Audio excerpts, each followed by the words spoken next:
बीडच्या हत्या प्रकरणामध्ये दिवसेंदिवस आरोप प्रत्यारोप होतात. मात्र आज बीड पोलिसांनी 2 मुख्य आरोपींना अटक केलेली आहे.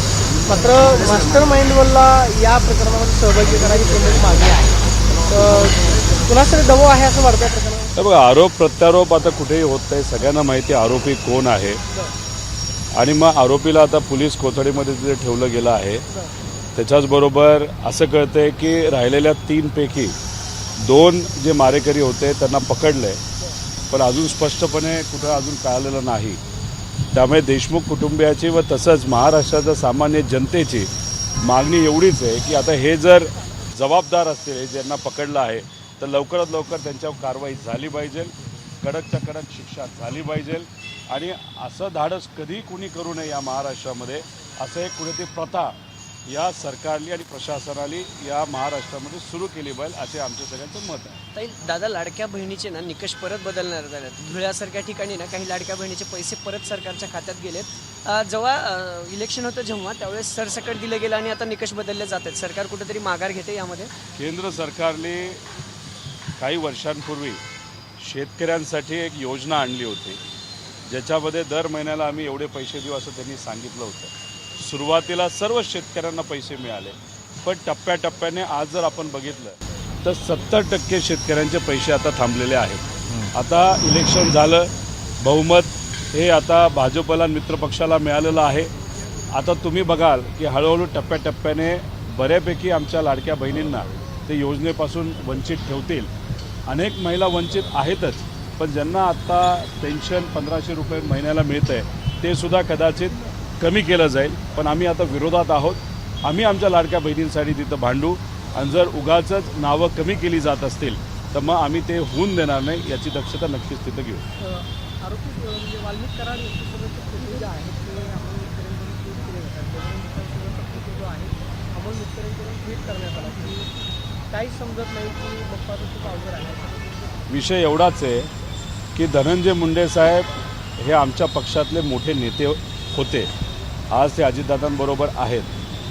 आणि मग जेव्हा एखादा नेता आपल्याबरोबर असतो त्या नेत्यावर आपला विश्वास असतो.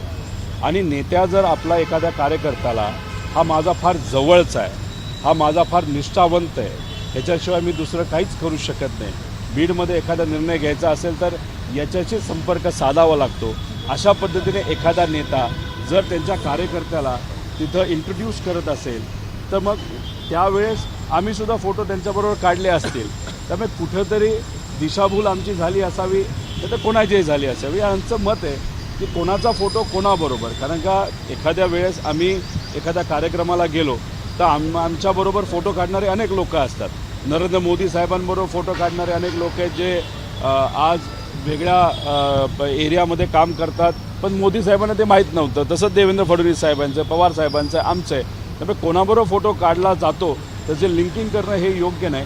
पण त्या व्यक्तीने जो अन्याय तिथं असणाऱ्या लोकांवर, सगळ्या समाजावर जो केलेला आहे त्या व्यक्तीला म्हणजे वाल्मिक कराडला हा तिथं त्याच्यावर कारवाई योग्य पद्धतीने झाली पाहिजे, योग्य कलम त्याला लागले पाहिजे. आत्ता फक्त एक्स्ट्रॉक्शन या गुन्ह्यामध्ये त्यांच्याकडे बघितलं जातं, पण मर्डर या गुन्ह्याकडे सुद्धा बघून त्यांच्यावर ते कलम लावण्याची जरूरत आहे. दादा, पालकमंत्री पदावरून ना सगळा वाद आहे. पालकमंत्रीपद अजून खरं तर डिक्लेअर झालं नाही. सत्ता स्थापन होऊन मंत्रिमंडळ होऊन एवढे दिवस झाले, पण एका जिल्ह्यावरून पालकमंत्री पदाचा महायुतीत वाद. मंत्रिपदं दिली गेली, पण मंत्री काम करतायत का? ठराविक सोडले तर तुम्हाला दिसतात का कुणी काम करताना? बरेच मंत्री नाराज आहेत की तुम्ही आम्हाला मंत्री केलं, कॅबिनेट मंत्री दिलं, राज्यमंत्री केलं, पण निधी नसणाऱ्या खात्याचं तुम्ही आम्हाला मंत्रिपद कशाला दिलं? आता मग निधी असणाऱ्या खात्याचं मंत्रिपद तुम्हाला पाहिजे कशासाठी होतं? पैसे खाण्यासाठी होतं का कशासाठी होतं? हे सुद्धा मंत्र्यांनी ते सांगावं. आता त्यात मंत्री नाराज, त्याच्याचबरोबर आता आम्हाला या जिल्ह्याचं पालकमंत्रीपद असावं, कारण का इथं निधी मोठा आहे. 600 कोटीचं बजेट आहे, 500 कोटीचं बजेट आहे, 300 कोटीचं बजेट आहे. म्हणजे बजेट बघून बऱ्याच लोकांना तिथं पालकमंत्री व्हायचं आहे. म्हणजे काय गडबड चालली हे माहीत नाही. म्हणजे तुम्हाला महाराष्ट्रातल्या जनतेली, ठीक आहे त्याच्यामध्ये EVM वगैरे हे विषय आहेत, पण महाराष्ट्राच्या जनतेली तुम्हाला 222पेक्षा जास्त आमदार निवडून दिले आणि त्याच्यात आज खऱ्या अर्थाने राज्याला सुरळीत दिशेने आणि सकारात्मक दिशेने घेऊन जाण्याऐवजी तुम्ही आज भांडत बसलेला आहात. पालकमंत्रीपद दिली गेली नाही, DPCच्या बैठका तिथं झाल्या नाहीत का?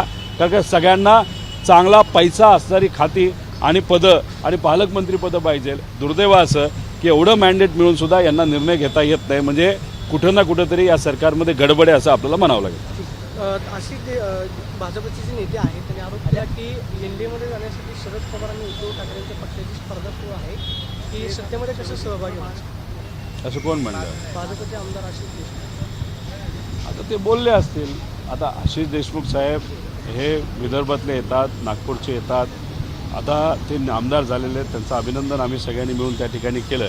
विषय एवढाच आहे की आता खरंच काय चाललं आहे याचं तुम्हाला माहीत नसेल तर उगाच स्टेटमेंट देणं कितपत योग्य आहे. फक्त बातमी व्हावी म्हणून तुम्ही स्टेटमेंट दिलं असेल तर शेवट तेवढं बोलावं की कृपा करून याची बातमी करा, असं आशिष देशमुख साहेबांनी याच्यापुढं थोडंसं नोंद घ्यावी. थँक्यू. एबीपी माझा, उघडा डोळे बघा नीट.